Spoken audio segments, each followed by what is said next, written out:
Mike DeCourcy from the Sporting News with us as always, as is Dustin Schutte. Big news, no Big Ten media rights deal that is kind of looks like it's coming down to the end. And the big news out yesterday looks like ESPN out of the picture for the first time in 40 years, which I don't know why people are surprised at this. First of all, I'm like, I don't know how it really worked the other way when they have a vested interest in the SEC and that juggernaut of a league. Fox obviously owns 61% of the BTN, so they have a vested interest in the Big Ten. And they were sitting in on negotiations, I believe, with CBS, NBC. We don't know which way that's going to go. There's two schools of thought there. Either way, you're going to have network coverage, which is pretty damn cool. But Dustin brought up earlier, let's say it happened to be NBC, Mike. What does that potentially do to furthering a relationship with Notre Dame into the Big Ten? Oh, the plan has always been I don't claim to have done the reporting on this myself, so I'm going to credit people like John Orend at Wall Street Journal. Was the Wall Street Journal? No, he's at the American City Business Journal, the Sports Business Journal, and Michael McCarthy from Front Office Sports, people like that have done the reporting on this. Both of them former colleagues, by the way, great reporters. They have said that NBC's plan has always been to make it a Big Ten Notre Dame doubleheader. Most often it would be Notre Dame in the afternoon because they like to play those 2:30 kickoffs. That's what they've traditionally done. They want Notre Dame in that window, and then they would play Big Ten at night. Exactly when they kick it off, probably 7, something like that. That's what their plan has been all along. They wouldn't be earlier because that's going to be the Fox window. Fox has done really well in that noon window with the games that they've had. They call it the Big Noon. Most often they've had Big 12 and Big 10 in that window in the past. I think it would now be more leaning toward, although I can't say for sure. I don't know what their plans are relative to the Big 12. It's clear that they're going to have a heavy Big 10 influence in that noon window. So that wouldn't be affected. So if NBC does get rights, I'm fairly certain that it will be for primetime Saturday games. That's where their window will be. And they still want Notre Dame. I don't think there's any question that NBC does not want to be out of the Notre Dame business. However, I firmly believe this, that if NBC wants to stay in the Notre Dame business, the days of the bargain Irish are over. I mean, they've been getting a good deal on Notre Dame based on what numbers we're seeing now. They've been getting a good deal, and it's going to have to go up if they want Notre Dame to stay independent. They're going to have to make it worth the Irish's while, because the Irish will know what it pays to be in the Big Ten, because the money is right there. Everybody will see in a week or so, or 2 weeks, or whenever exactly this thing closes. Okay, do some division. It's not going to take much. The iPhone's not going to work that hard. Divide this number by 16, and it's going to come in way above what Notre Dame has been getting. I think Notre Dame will settle for less than that number, but I don't think it's going to be a lot less. I mean, it's not going to be half. I don't think Notre Dame would do that, because as much as they want to remain independent, they have to do the thing that makes economic sense. And so if they can stay independent at 75 cents on the dollar or something like that, I think they'll do that. But if it starts to get down to 45 or 50 cents, then I just don't know that they can feel competitive with the SEC and Big Ten while making that much less.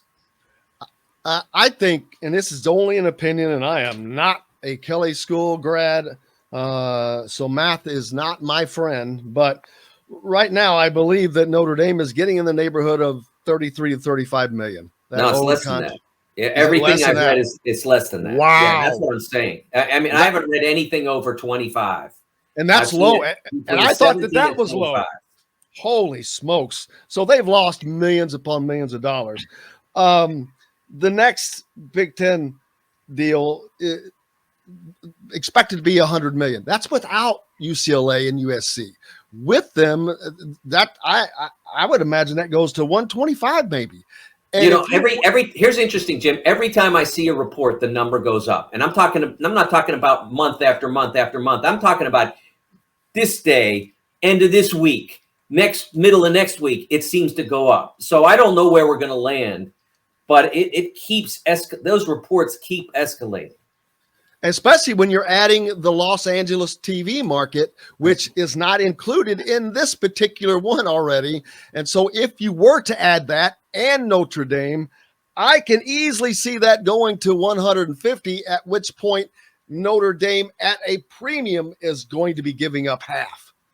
Yeah, I mean, if it does indeed go to that, like I said, I don't know that's where we'll end up. I don't know. I know that they were talking 100 million per school in the, back in the spring before we knew that this was going to happen with the two California schools. I know they were talking about that, but we don't know that's where it would have ended up. That's a pretty handy number for a report that we're shooting for that, or somebody whispers to John or Michael, that's what they're that's what they think it's going to be, but we never really know until it's finally done. But I do think that if Notre, and this is just a opinion. It's not, I haven't talked to anybody at Notre Dame, but I do think if NBC goes up to 75, I think they can feel comfortable there because they get some money from ACC for the rest of their sports, for basketball and women's basketball, etc. So I think they could probably feel comfortable at that, even if they're giving up a big chunk of money by not joining the Big Ten. I think they can, but I just don't think they can if NBC just doubles what's been reported as the previous figure. I don't think they can eat that much. It's just so much money to leave on the table. Well, why would they? When I know you've talked about how much they value their independence. They've had it the entire time, and they're holding on to it till death. And I get that, but the football team's already playing a chunk of the schedule. Now you're adding USC into it. I don't know what they're really losing. Well, they can still play the academies with their non-con games, Sure. so they're really not losing anything. It's gigantic gains upon gains upon gains that could be for the student athletes and the students and the university in a whole. There are elements of Notre Dame tradition that I really understand and deeply appreciate because I grew up in an Irish Catholic household. The first football game I remember watching was, I believe it was 67, might have been 68. Notre Dame, Purdue, Leroy Keys and Mike Phipps against Terry Hanratty and Jim Seymour. I remember that as being the first game that really mattered to me in my household. And so I grew up in that. And so I get the Four Horsemen and Touchdown Jesus and all that, but I've never quite understood the fixation here. I mean, Five Left's comments and says, as a Notre Dame fan, I want them to remain independent. But why? I mean, what do you get out of it? Exactly. Especially in an era when conference championships, you can put up a trophy. I mean, there's no trophy for beating Navy or beating all your ACC opponents. I mean, every other athletic team that Notre Dame belongs to a conference. Yes. Big Ten in hockey, ACC in just about every other sport, men's hockey. I'm not sure whether they have a women's team and where they play if they do, but how about the AAC in men's soccer? Is that where they are? No, they're in the ACC. They were before they joined the. They were. Yeah, they're in the ACC for men's soccer. I'm sorry. I'm thinking of Kentucky. Yeah, they are. Yeah, Kentucky is in the AAC yes. of, AAC of all places for Yeah, soccer. they were in Conference USA for a while, I think, for men's soccer because the SEC doesn't have any other soccer teams in men's. So they are in conferences for everything else. But I don't. I will admit that I don't know. Will the ACC Big Ten Challenge still be on ESPN? Will it happen? Or where will does it that happen go? is really a question because that's been a Big Ten event, and so excuse me, that's been an ESPN event. They've owned it. They've arranged all the matchups. That's why we've talked before about why the Hoosiers always get, when they've been good or not great, they still get Duke or Carolina because they're a great draw for ESPN for their ratings. So they keep, they gave the Hoosiers some tough matchups over the years for that reason. They've won some of them too, but that's so I don't know that we'll still have that. The Big Ten may need to search for another partner, or they would have to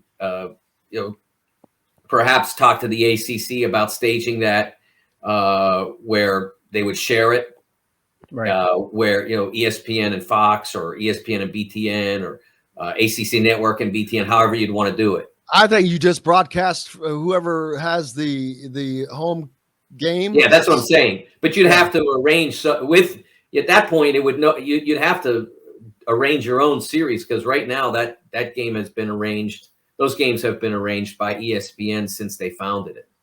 Well, if people think things like that are not going to go away, forget that. When you have Oklahoma, Nebraska going away, and Texas A&M going away, these are just made for TV events. They'll create more. They'll just create more. It's replaceable. Absolutely. It can be done. And it could be, you could do what I just said, which is split it up and each side get their home games on their own preferred network. I think the interesting thing about this, if indeed it's true that ESPN will no longer be in the Big Ten business and vice versa. In the late 90s, early 2000s, when the Pac-12 went all Fox, there were a lot of complaints.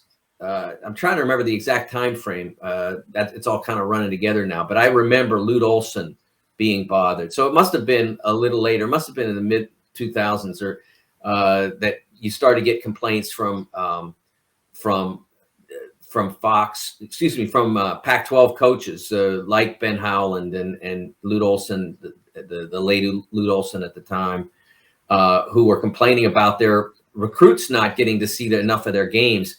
I think we're probably past that now, but it'll be interesting to see whether that becomes a talking point at least.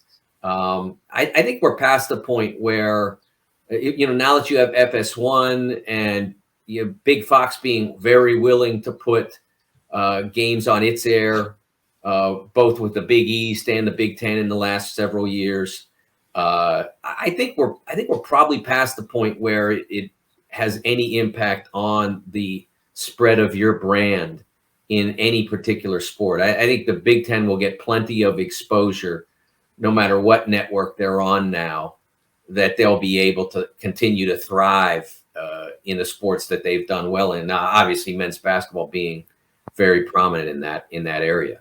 Well, just look at, you don't have to look really much further than the NFL. And I think that I think they kind of set the standard in terms of they're getting multiple partners. What do they got? NBC, CBS, Fox, ESPN, Amazon. There might be another partner in there. I'm not sure, but I think what ESPN has, just the Monday Night Football game, I think. So they're a limited partner. Now that's a big time broadcast. Obviously, you get a lot of eyeballs on Monday Night Football, but at the same time, I think the Big Ten said, you know what, if the NFL can survive with minimal ESPN involvement, we can also survive, and they were able to lock up potentially multiple partners. I think I read that story from the Sports Business Journal last night that ESPN isn't quite out of it, and I think Amazon or Apple is they're still trying to get something done so they can get in on this. So I know Kevin Warren has taken a ton of grief during his short run as the commissioner of the Big Ten, but this is an incredibly well done deal,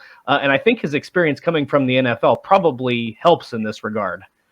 I think that I wonder if the people who slammed him when he'd literally been on, think about this. You start a job. It's the highest profile job you could ever imagine having, just about. And you start this job, and 2 months later, the COVID-19 pandemic hits. I mean, he'd been January, February, I got to cancel the men's and women's basketball tournaments. That's how his career as the Big Ten president started.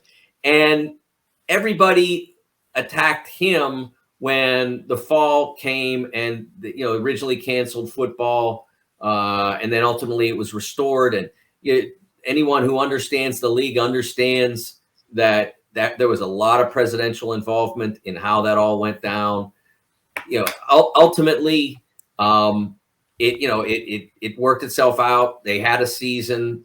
They had some games canceled. They were able to get a lot done. They were able to get a team in the playoff. They were able to get a team in the playoff in the final. They followed that with another, dominant basketball regular season. So I think he's done a good, solid job. And now with what's happening now, he's doing some revolutionary things that are adding significantly to the revenue base. And that's what his primary job is, to conduct, clean, honest competition, to make sure that that's the priority at a high level, the highest level the school can contain, with real student athletes, and to make as much money as possible from all of that. And I think that he has fulfilled those missions. He's done some really cool things off the field. The trip to Selma, the various mental health initiatives that he's had. I think he's done some really cool things that aren't revenue producing. But then when you say, okay, that's nice, but what have you done for us financially? Well, he's going to be able to drop the bag on the table and say, there you go.